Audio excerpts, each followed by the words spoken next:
साथियों, जय आज़ाद। शासकीय सेवकों के सम्मान और अधिकारों के लिए समर्पित संघ शासकीय सेवक सेतु की जागरूकता अपील आप सभी के लिए। सबसे पहले तो एक सवाल, क्या सरकारी कर्मचारियों के लिए पुरानी पेंशन योजना बहाल कर देना चाहिए? क्योंकि छलावा है नई पेंशन योजना। चलिए हम इसको देखते हैं। सबसे पहले आपको बता दें कि आखिर पुरानी पेंशन और नई पेंशन चक्कर क्या है ये। तो जनवरी 2004 के बाद नियुक्त सभी सरकारी कर्मचारियों के लिए पुरानी पेंशन योजना बंद कर दी गई है और उसकी जगह पर नई पेंशन योजना लागू की गई है। सही अर्थों में देखा जाए, सही मायनों में समझा जाए तो ये जो नई पेंशन योजना है इसको हम पेंशन कह ही नहीं सकते, क्योंकि यह तो बाजारवाद पर आधारित एक सिस्टम है, एक प्रणाली है जिसमें किसी भी प्रकार की न्यूनतम गारंटी है ही नहीं। पुरानी पेंशन योजना सरकारी कर्मचारी के लिए बुढ़ापे की लाठी होती है और दूसरी तरफ नई पेंशन योजना सरकारी कर्मचारी के साथ किया गया बहुत बड़ा छलावा है। इस नई पेंशन योजना में शामिल कर्मचारी को 60 वर्ष की उम्र के पश्चात मतलब सेवानिवृत्ति के बाद मामूली मासिक पेंशन मिलती है। हम इसको मासिक पेंशन ना कहें, यह हमारे लिए मामूली मासिक पेंशन नहीं, भयंकर टाइप का मानसिक टेंशन है। जबकि पुरानी पेंशन योजना में इतनी ही सेवा अगर हम करते हैं तो उसके बदले में एक अच्छी खासी मासिक पेंशन मिलती है, जिससे हमको बुढ़ापे में आरामदायक जीवन मिल जाता है। नई पेंशन योजना बिल्कुल भी फायदेमंद नहीं है। क्यों? क्योंकि इसमें लोक सेवकों से पेंशन के नाम पर एक अंशदान लिया जाता है, उन्हीं से पैसा लिया जाता है, उन्हीं की तनख्वाह में से पैसा काटा जाता है। और यह पैसा कौन लेता है? सरकार लेती है। और किसको देती है? यह देती है यूटीआई को, एसबीआई को और एलआईसी को। फिर यूटीआई, एसबीआई, एलआईसी इन पैसों का क्या करते हैं? इन पैसों को वे शेयर मार्केट में लगाते हैं और जब सेवानिवृत्ति के समय शेयर मार्केट में जो बाजार भाव रहता है उस बाजार भाव के आधार पर हमको वह रिटर्न देती है। हो सकता है शेयर मार्केट में कई बार हम सुनते हैं कि बड़ी बड़ी कंपनियां डूब गई हैं, कई बार हम सुनते हैं कि बैंक के बैंक टूट गए हैं। संभवतः यह भी हो सकता है कि हमारा जो मूलधन है वह भी हमें वापस ना मिले। अतः यह नितांत आवश्यक है कि सरकारी कर्मचारियों के हित में सामाजिक और आर्थिक सुरक्षा प्रदान करने वाली पुरानी पेंशन व्यवस्था को तुरंत बहाल किया जाए बगैर देर किए। इससे क्या होगा? इससे सेवानिवृत्ति के बाद लोक सेवक जो व्यक्ति है वह अपना जीवन सम्मान और स्वाभिमान के साथ जी सकेगा।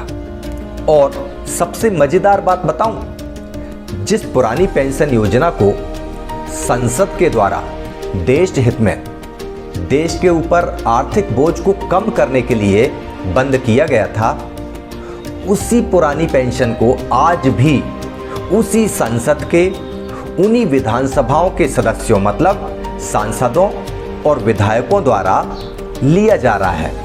स्वयं के लिए उन्होंने इस पर कोई रोक नहीं लगाई है।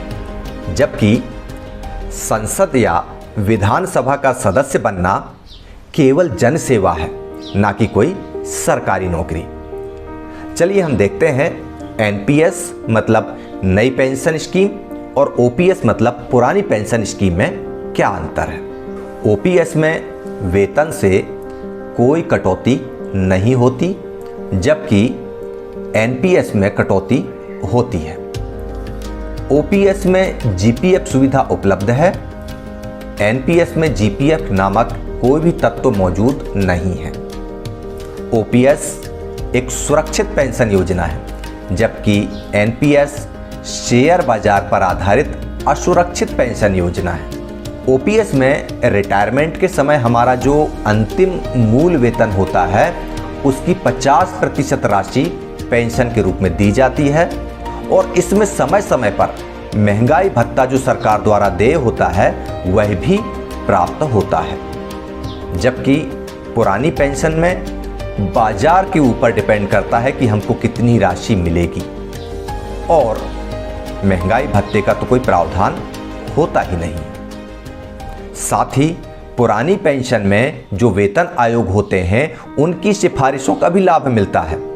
नई पेंशन स्कीम में ऐसा कोई प्रावधान नहीं है।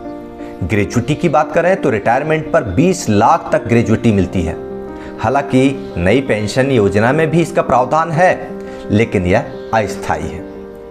अस्थायी की बात आती है तो किसी लोक सेवक की सेवा के दौरान यदि डेथ हो जाती है तो परिवार को पुरानी पेंशन मिलती थी, लेकिन नई पेंशन में ऐसी सुविधा नहीं है।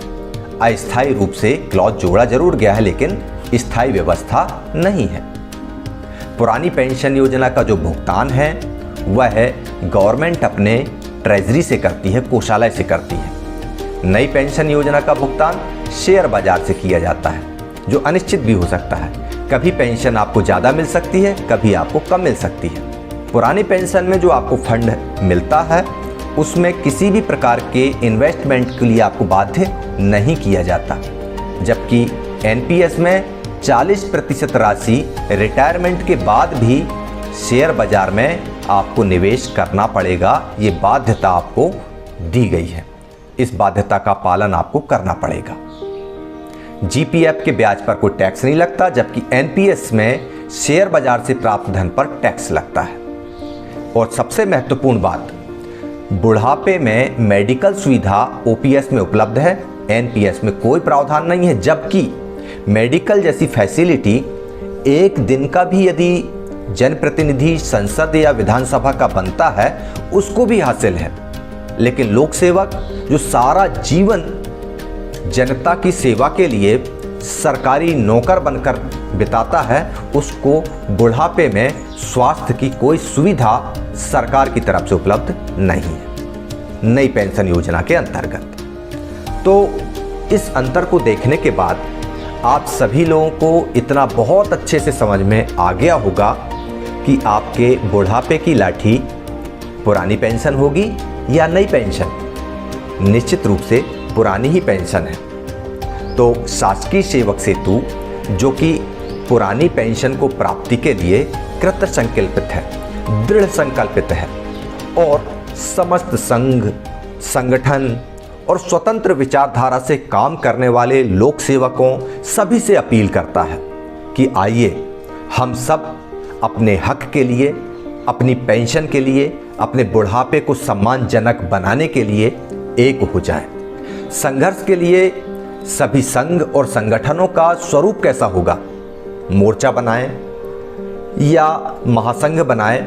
संगठन के ख्याल से, सेतु के विचार से इस पर ज़्यादा विचार करने की आवश्यकता है नहीं, बल्कि हम सभी संघ संगठन अपने अपने बैनर और अपने अपने नेतृत्व के साथ संघर्ष के लिए आगे आ जाएं। बस शासकीय सेवक सेतु की अपील यह है कि यह जो विरोध हो वह एक साथ हो, एक ही तारीख को हो, ताकि सरकारों पर दबाव बने।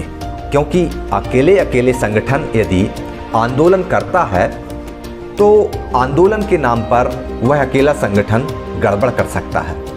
और हम कर्मचारी संगठनों के इतिहास में यह बात हमने सबक के रूप में सीखी है कि कोई भी अकेला संगठन यदि अपने समूह के अन्य वर्गों को लेकर नहीं चल रहा है तो निश्चित रूप से उसके मन में कहीं ना कहीं बेईमानी है।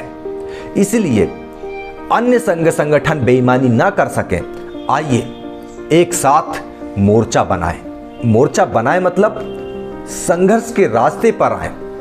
तो आइए हम अपनी आवाज को बुलंद करें, बगैर ये सोचे, बगैर ये समझे कि हम संघ बनाएं, संयुक्त मोर्चा बनाएं, गठबंधन करें और फिर लड़ें। ना, बिल्कुल ना करें।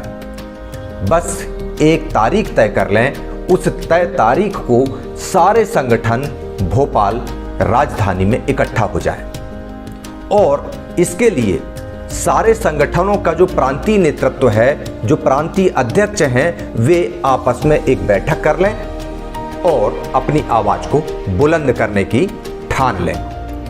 निश्चित रूप से हम सफल होंगे।